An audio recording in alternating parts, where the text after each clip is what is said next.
Itu kalau kita ngomong soal kecerdasan emosional ya Pak Antoni ya, mungkin pemirsa Anda juga sering sekali mendengar kata-kata ini sebenarnya sejak beberapa tahun yang lalu, bahkan 90-an, ya istilah ini sudah banyak dikenal, orang populer ya, orang familiar dengan ini. Tapi kenapa kelihatannya baru akhir-akhir ini saja kemudian itu seolah-olah terangkat lagi dalam ke semua aktivitas kita? Kenapa itu Pak?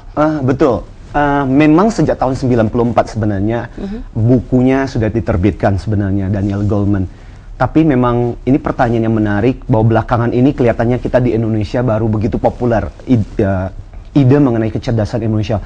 Sebenarnya ada tiga alasan hal yang saya lihat. Pertama adalah karena situasi kondisi di Indonesia saat ini.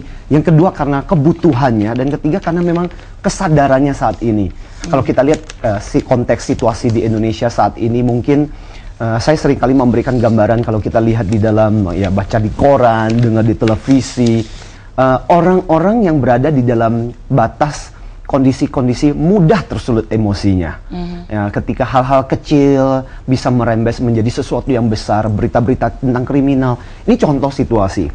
Yang kedua kita lihat dari kondisi kebutuhan. Orang bukan cuma sekedar pemenuhan secara material, tapi kebutuhan akan kualitas hidup. Dan saya selalu mengatakan bahwa the way you manage your emotion is the way you manage the quality of your life. Jadi orang sadar bahwa iya ya, bagaimanapun juga kualitas emosi, bagaimana kita bekerja, bagaimana caranya kita mengelola mood kita sehari-hari itu berkaitan erat dengan produktivitas pekerjaan kita. Jadi ada kebutuhan di situ, dan itu menyebabkan orang menjadi semakin sadar. Dan banyak sekali orang-orang yang saya pikir topik-topik, dan bukan cuma sebenarnya kecerdasan emosional. Saya melihat belakangan ini di Indonesia ini tren yang luar biasa, buku-buku yang berhubungan dengan psikologi, pengembangan diri. Latar belakang saya sendiri di psikologi, saya melihat banyak sekali. Dan di zaman saya dulu, waktu ketika saya pertama kali memulai studi saya, sedikit sekali, nggak terlalu banyak. Bukunya juga sedikit, tapi sekarang begitu banyak. Dua hal saya melihat kebutuhan, psikologi dan spirituality. Ini dua hal yang saya pikir sebagai sesuatu yang fenomena yang saya anggap sebagai sesuatu yang positif di Indonesia. Kebutuhan ini meningkat, Mbak Nadia. Dan yang ketiga adalah saya pikir karena ada kesadaran. Kesadaran bahwa iya ya, bahwa kalau hidup terus-menerus, saya mengibaratkan sama seperti kayak kita membawa mobil kan. Kalau hidup kita kencang terus-menerus dengan gigi 4 nggak bisa. Ada sesuatu saat dimana kita harus mundur, mulai reflektif. Dan EQ ini memberikan kepada kita bahwa ada suatu sisi yang berbeda. Istilah kita yin dan yang kan, bahwa ada sisi bagian dari diri kita yang berhubungan dengan logik, yang berhubungan dengan sesuatu yang sistematis, yang sesuatu yang berhubungan dengan otak kanan kita lah. Tapi ada hubungannya sisi lain di mana kita harus menyeimbangkan dengan balance dari sisi yang lain. Dan sisi ini disebut dengan kecerdasan emosional. Dan itu sebabnya mengapa topik ini saya melihat bahwa belakangan ini peminat untuk training, pembicaraan, dan topik ini menjadi begitu hangat di Indonesia. Udah IQ udah nggak tren lagi sekarang, EQ? Ya, bukan nggak tren sebenarnya ya. Dia still exist. Sebenarnya masih tetap ada di sana. Cuman sekarang orang menyadari bahwa iya ya, kalau cuman sekedar hanya mengutamakan IQ, berarti kan fokus kita hanya kepada hal-hal yang sifatnya logik. Saya seringkali mengatakan, ya, bahkan di dalam prinsip bekerja pun kan seringkali dikatakan bahwa people don't care how much you know until they know how much you care. Orang nggak peduli seberapa banyak yang kau ketahui sampai mereka tahu bahwa kita betul-betul peduli. Dan sisi-sisi itu adalah bagian dari kecerdasan emosional.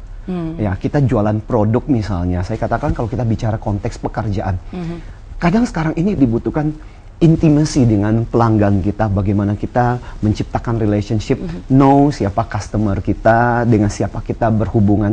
Dan ini butuh satu kecerdasan yang tidak diajarkan di sekolah. Sekolah mungkin mengajarkan kita pengetahuan, produk ini spesifikasinya apa.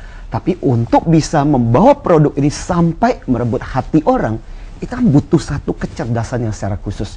Disitulah sebenarnya berperan penting yang namanya kecerdasan emosional. Ini artinya pesan bagi para pimpinan perusahaan juga ya, atau pimpinan organisasi apapun, bahwa kalau memilih orang jangan lihat IQ-nya aja, tapi EQ juga. Betul. Jadi karena kalau tes psikologi masih ada tes IQ, EQ gimana cara mengetesnya itu Pak? Ya minimal minimal kalau misalnya kalau kita bicara tentang SIQ masih tetap relevan. Saya sering kali ditanya, Pak kalau begitu nggak perlu relevan lagi yang namanya EQ, ya tetap relevan lah. Kita tuh tidak mau mendapatkan karyawan yang mau dikasih perintah aja ya seringkali nggak nyambung. Ya IQ tetap penting, tapi ada sisi lain tentang EQ ini. Nah, sekarang ini belakangan memang belum sebanyak tes-tes yang untuk pengembangan yang seperti tes IQ yang cukup valid. Tapi belakangan ini mulai banyak dikembangkan. Dan saya seringkali ditanya memang, bagaimana sih cara kita menciptakan yang namanya tes EQ itu modelnya seperti apa? Sekarang ini di pasar memang sudah banyak beredar juga mulai ya, tes-tes yang berhubungan dengan EQ. Tapi yang paling penting saya bilang, sebenarnya melalui cara kita melakukan interview pun, cara dia bertanya, kita berikan kepada orang yang kita mau rekrut, kita dengan tanya pertanyaan-pertanyaan kasus yang khusus, spesifikasi yang khusus. Misalnya contoh, misalnya kalau kamu biasanya di tempat kerja, kalau kamu bertemu dengan orang yang nggak sepaham dengan kamu, apa sih yang kamu lakukan? Apa reaksimu? Nah, itu ada pertanyaan-pertanyaan sederhana dari jawaban itu kan tes kita bisa, EQ itu? Betul. Itu kan contoh-contoh dari reaksinya kita bisa tahu kan, orang ini gimana nih? Apakah dia menghindari ketika dia konflik dengan orang, saat kamu stres gimana? Nah, hal seperti ini kan contoh-contoh yang bisa mengindikasikan orang ini bagaimana kemampuannya. Oke. Iya. Ini jadi selain belajar pelajaran teknik keahlian soft skill kita, ternyata kita harus belajar juga bagaimana mengelola emosi sehingga emosi kita cerdas. Tapi ngomong-ngomong, bagaimana itu membedakan ini orang ini emosinya cerdas, ini tidak cerdas? Itu dari reaksinya atau dari apa? Iya, ini pertanyaan yang menarik memang ya. Tapi saya katakan janganlah sampai kita melabel orang. Tapi ada beberapa indikasi yang menunjukkan bahwa bagaimana sih, kapan kita lihat bahwa orang ini kayaknya IQ-nya bermasalah. Kalau IQ kan kelihatan bahwa ini IQ-nya rendah. Kalau IQ itu gimana itu? Iya, kalau IQ kan kelihatannya DDR ya, daya dongnya rendah gitu istilahnya ya, kalau orang bercanda. Kalau dari sisi IQ itu kita bisa melihat ada beberapa. Satu, orangnya ya, biasa kita menyebut istilah ada yang sok, suka nyalahi ya, salahi, omeli, kritik orang ya. Atau orang-orang seperti ini suka menggunakan ya penekanan. Biasanya saya sering kali bilang mungkin menciptakan rasa takut, membuat kita merasa bersalah, dan dia pandai untuk menciptakan situasi-situasi ini pada kita. Nah, saya juga punya satu istilah, saya menyebut kalau dia seorang karyawan, orang yang bekerja, saya menyebut orang ini cenderung jiwanya agak toxic. Apa itu toxic? Saya bilang ada sekitar 7 kriteria. Satu, orangnya selalu negatif. Di mana-mana kita kasih ide yang bagus, dia selalu bisa menimpali dengan betapa tidak mungkinnya ide itu direalisasikan. Jadi selalu melihat dari sisi negatif dan pesimis. Itu tanda pertama. Tanda yang kedua, biasanya orang ini di mana-mana itu bukannya memberikan sesuatu yang progres, perkembangan, tapi justru malah menimbulkan, biasanya kalau dia dalam tim, dia malah merepotkan. Nah, yang ketiga, biasanya orang ini di mana-mana tidak memberikan solusi. Ya, yang keempat, orang-orang seperti ini egois, fokus self-centered pada dirinya sendiri. Yang kelima, orang-orang seperti ini biasanya emosional, susah membedakan antara yang objektif dengan yang emosi. Jadi kita kasih feedback positif, dia menerimanya secara subjektif. Yang keenam, biasanya orang-orang seperti ini seringkali dalam situasi-situasi dan kondisi-kondisi di mana dia berinteraksi dengan orang, biasanya agak sulit untuk bisa match dengan situasi-situasi dan kondisi-kondisi. Jadi orangnya ini dan senang memberikan yang gosip di mana-mana. Dan yang terakhir biasanya nggak pernah bersyukur. Nggak pernah bersyukur ya, nggak pernah grateful. Jadi hidupnya banyak hal yang negatif. 7 tadi ya?